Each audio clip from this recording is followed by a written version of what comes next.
ಈ ಡಯಾಬಿಟೀಸ್ ಇರೋವಂಥವ್ರಿಗೆ ಕಣ್ಣಿನ ಸಮಸ್ಯೆಗಳು ಏನೇನಾಗುತ್ತೆ? ಡಯಾಬಿಟೀಸ್ ಅನ್ನೋದು ಈಗ ನೀವು ಹೇಳ್ದಾಗೆ ಎಲ್ಲರಿಗೂ ಇದೆ. ಆಲ್ಮೋಸ್ಟ್ ನಾವು ಬರೋ ಪೇಷಂಟ್ಸ್ ದೊಡ್ಡವರಾಗಲಿ ಚಿಕ್ಕವರಾಗಲಿ ಎಷ್ಟೊಂದು ಜನಕ್ಕಿದೆ. ಸೊ ಡಯಾಬಿಟೀಸಿಂದ ಕಣ್ಣಿನಲ್ಲಿ ತುಂಬ ಜಾಸ್ತಿ ಸಮಸ್ಯೆಗಳು ಕಾಣಿಸುತ್ತೆ.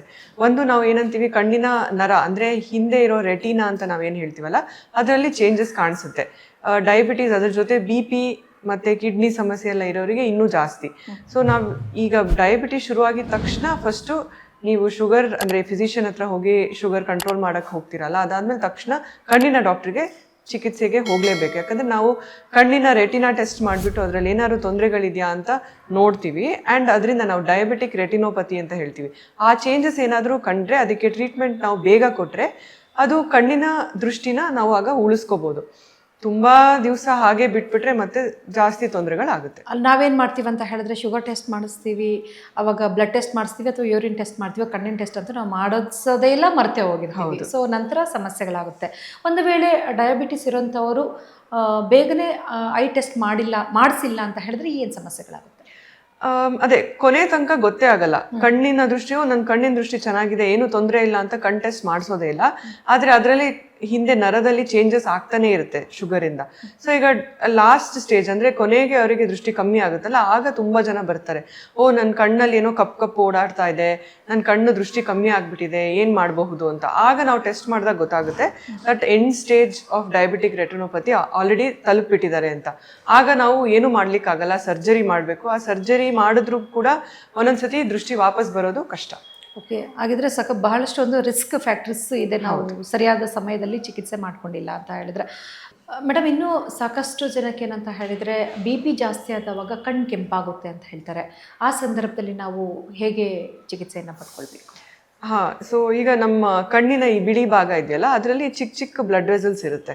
ಅದು ಒಂದೊಂದ್ಸತಿ BP ಸಡನ್ ಆಗಿ ಜಾಸ್ತಿ ಆಯಿತು ಆ ಥರ ಎಲ್ಲ ಆದರೆ ಅದರಿಂದ ಚಿಕ್ಕ ಬ್ಲೀಡಿಂಗ್ ಆಗಬಹುದು ನಮ್ಮ ಕಣ್ಣಿನ ಬಿಳಿ ಭಾಗದಲ್ಲಿ.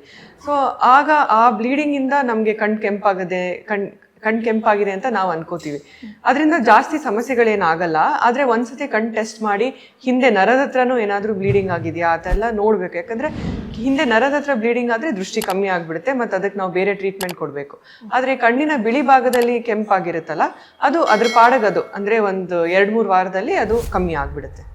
ಜೊತೆಗೆ ಮೇಡಮ್, ಈಗ ಓದ್ತಾ ಇರ್ತಾರೆ ಮೇಡಮ್, ಓದೋ ಸಮಯದಲ್ಲಿ ಕಣ್ಣು ಶೇಕ್ ಆಗುತ್ತೆ ಅಂತ ಹೇಳ್ತಾರೆ, ಅದು ಯಾಕಾಗುತ್ತೆ? ಕೆಲವರಿಗೆ ಅದು ನಾವು ನಿಸ್ಟಾಗ್ಮಸ್ ಅಂತ ಹೇಳ್ತೀವಿ. ಅದು ಬೈ ಬರ್ತ್ ಇರುತ್ತೆ ಕೆಲವರಿಗೆ. ಆ್ಯಂಡ್ ಅದು ಕಣ್ಣು ಶೇಕ್ ಆಗೋದು ಅದರಿಂದ ಕೆಲವರಿಗೆ ದೃಷ್ಟಿಗಳ ಸಮಸ್ಯೆ ಇರ್ಬೋದು, ಅಥವಾ ಮೆದುಳಿನಲ್ಲಿ ಬೇರೆ ತೊಂದರೆಗಳಿರ್ಬೋದು, ಅದರಿಂದ ಕಣ್ಣು ಶೇಕ್ ಆಗುತ್ತೆ. ಎಲ್ಲರಿಗೂ ಅದರಿಂದ ಜಾಸ್ತಿ ಸಮಸ್ಯೆ ಆಗುತ್ತೋ ಇಲ್ವೋ ಅಂತ ಹೇಳೋದು ಕಷ್ಟ. ಬಟ್ ಕಣ್ಣು ಟೆಸ್ಟ್ ಮಾಡಿದ್ಮೇಲೆ ಗೊತ್ತಾಗುತ್ತೆ ಅದು ಶೇಕ್ ಯಾಕೆ ಆಗ್ತಾ ಇದೆ ಅಂತ. ಅದು ಲೈಫ್ ಲಾಂಗ್ ಆ ಥರ ಶೇಕ್ ಆಗಬಹುದು. ಅದಕ್ಕೂ ಕೂಡ ನಾವು ಸರ್ಜರಿ ಮಾಡಿ ಸರಿ ಮಾಡಬಹುದು ಬೇಕಾದವ್ರಿಗೆ. ಬಟ್ ಅದು ಕಣ್ಣು ಬರೀ ಶೇಕ್ ಆಗುತ್ತೆ, ಬೇರೆ ಏನು ತೊಂದರೆ ಇಲ್ಲ ಅಂದರೆ ಅದು ಹಾಗೆ ಬಿಡ್ಬೋದು. ನಮ್ಮ ಕರ್ನಾಟಕದ ಫೇಮಸ್ ನಟ ಉಪೇಂದ್ರ ಅವ್ರಿಗೆ ಆಗ್ತಾ ಇರುತ್ತೆ. ಓಕೆ, ಇನ್ನು ಮೇಡಮ್, ಸಡನ್ ಆಗಿ ಬ್ಲರ್ ಆಗಿಬಿಡುತ್ತೆ ಕಣ್ಣು, ಅದು ಯಾಕಾಗುತ್ತೆ? ಶುಗರ್ ಇರೋರಿಗೆ ಆ ಥರ ಆಗೋ ಚಾನ್ಸಸ್ ಜಾಸ್ತಿ. ಯಾಕಂದ್ರೆ ಶುಗರಲ್ಲಿ ಸಡನ್ ಆಗಿ ಏರುಪೇರಾದ್ರೆ ಕಣ್ಣಿನ ನಂಬರ್ ಅಂದ್ರೆ ಪವರ್ ಇರುತ್ತಲ್ಲ, ಅದರಲ್ಲಿ ಚೇಂಜಸ್ ಬರುತ್ತೆ. ಸೊ ಅವ್ರು ಹೇಳ್ತಾರೆ ಸಡನ್ ಆಗಿ, ನಾನು ಇಷ್ಟು ವರ್ಷ ಪೇಪರ್ ಓದ್ತಾ ಇದ್ದೆ, ಏನೋ ಈಗ 1 ವಾರದಿಂದ ಸಡನ್ ಆಗಿ ನಂಗೆ ಪೇಪರ್ ಓದೋಕೆ ಕಷ್ಟ ಆಗ್ತಾ ಇದೆ, ಮತ್ತೆ ಚೆಕ್ ಮಾಡಿಸಿದ್ರೆ ಶುಗರ್ ಜಾಸ್ತಿ ಆಗ್ಬಿಟ್ಟಿರುತ್ತೆ. ಮತ್ತೆ ಶುಗರ್ ಕಂಟ್ರೋಲ್ ಆದ್ಮೇಲೆ ಅದು ಸ್ವಲ್ಪ ಸರಿ ಹೋಗುತ್ತೆ ಅವರಿಗೆ. ಇನ್ನು ಸಡನ್ ಆಗಿ ಬ್ಲರ್ ಆಗೋದು ಯಾಕೆ ಅಂದ್ರೆ, ಶುಗರ್ ಇರೋರಿಗೆ ಎಸ್ಪೆಷಲಿ ಹಿಂದ್ಗಡೆ ನರದಲ್ಲಿ ಊತ ಬರಬಹುದು, ಅಥವಾ ಸಡನ್ ಆಗಿ ಬ್ಲೀಡಿಂಗ್ ಆಗ್ಬೋದು. ಅವಾಗ್ಲೂ ಸಹ ಅವರು ಸಡನ್ ಆಗಿ ನನಗೆ ಬ್ಲರ್ ಆಗ್ತಾ ಇದೆ, ಕಣ್ಣು ಕಾಣಿಸ್ತಾ ಇಲ್ಲ ಅಂತ ಹೇಳ್ತಾರೆ. ಈ ಆಪ್ಟಿಕ್ ನರ್ವ್ ವೀಕ್ ಅಂತಾರಲ್ಲ ಮೇಡಮ್, ಏನಕ್ಕೆ ಅದು ಆಪ್ಟಿಕ್ ನರ್ವ್ ವೀಕ್ ಆಗಿರುತ್ತೆ? ಅದನ್ನ ಸರಿ ಮಾಡಿಸ್ಕೊಳ್ಳಿಕ್ಕಾಗುತ್ತಾ? ಆಪ್ಟಿಕ್ ನರ್ವ್ ವೀಕ್ ಆಗೋದಕ್ಕೆ ಬೇರೆ ಬೇರೆ ಕಾರಣಗಳಿದೆ. ಒಂದು ನಾವು ತುಂಬಾ ಕಾಮನ್ಲಿ ಏನ್ ನೋಡ್ತೀವಿ, ಅದು ಗ್ಲಾಕೋಮಾ ಅಂತ ನಾವು ಹೇಳ್ತೀವಿ. ಅದರಿಂದ ಕೂಡ ಆಪ್ಟಿಕ್ ನರ್ವ್ ಕಮ್ಮಿ ಆಗುತ್ತೆ. ಗ್ಲಾಕೋಮಾ ಒಂದು ಕಣ್ಣಿನ ಪ್ರೆಷರ್ ಅಂತ ಹೇಳ್ತೀವಿ, ಅದು BP ಪ್ರೆಷರ್ ಅಲ್ಲ, ಕಣ್ಣಿನ ಪ್ರೆಷರ್. ಆ ಕಣ್ಣಿನ ಪ್ರೆಷರ್ ಅಲ್ಲಿ ವ್ಯತ್ಯಾಸ ಅಂದ್ರೆ ಜಾಸ್ತಿ ಆದ್ರೆ ಗ್ಲಾಕೋಮಾ ಆಗಬಹುದು. ಮತ್ತು ಬೇರೆ ಬೇರೆ ಕಾರಣಗಳಿಂದ ಗ್ಲಾಕೋಮಾ ಆಗಬಹುದು. ಪ್ರೆಷರ್ ಯಾಕಾಗುತ್ತೆ ಮೇಡಮ್? ಕಣ್ಣಿನ ಪ್ರೆಷರ್ ಯಾಕಾಗುತ್ತೆ? ಸೊ ಅದು ಕಣ್ಣು ಒಳಗಡೆ ಒಂದು ನೀರಿನ ಅಂಶ ಅಂತ ನಾವು ಹೇಳ್ತೀವಿ. ಆ ನೀರಿನ ಅಂಶ ಸರ್ಕ್ಯುಲೇಟ್ ಆಗ್ತಾ ಇರುತ್ತೆ ಕಣ್ಣು ಒಳಗಡೆ. ಅದ್ರಲ್ಲಿ ಏನಾದರೂ ಸರ್ಕ್ಯುಲೇಟ್ ಆಗೋದ್ರಲ್ಲಿ ಬ್ಲಾಕೇಜಸ್ ಆಗ್ಬಿಟ್ರೆ ಆಗ ಒಂದೊಂದ್ಸತಿ ಕಣ್ಣಿನ ಪ್ರೆಷರ್ ಜಾಸ್ತಿ ಆಗಬಹುದು. ಆ್ಯಂಡ್ ಕೆಲವರಿಗೆ ಜೆನೆಟಿಕ್ ಪ್ರಾಬ್ಲಮ್ಸ್ ಇಂದಾನು ಕೂಡ ಕಣ್ಣಿನ ಪ್ರೆಷರ್ ಜಾಸ್ತಿ ಆಗಬಹುದು. ಈ ಗ್ಲಾಕೋಮಾ ಅನ್ನೋದು ಒಂಥರ ಸಮುದ್ರ ತರ, ಅದ್ರ ಬಗ್ಗೆ ತುಂಬಾ ಡೀಟೇಲ್ ಆಗಿ ಮಾತಾಡ್ಬೇಕಾಗುತ್ತೆ.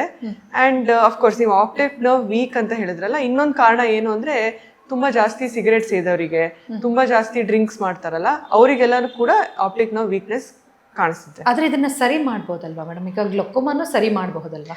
ಕಂಟ್ರೋಲ್ ಮಾಡ್ಬೋದು. ಇದು ಈ BP ಶುಗರ್ ತರ ಕ್ಯೂರ್ ಮಾಡ್ಲಿಕ್ಕೆ ಆಗಲ್ಲ, ಆದ್ರೆ ಇನ್ನೂ ಜಾಸ್ತಿ ಡ್ಯಾಮೇಜ್ ಆಗದೆ ಇರೋ ತರ ನಾವು ನೋಡ್ಕೋಬಹುದು.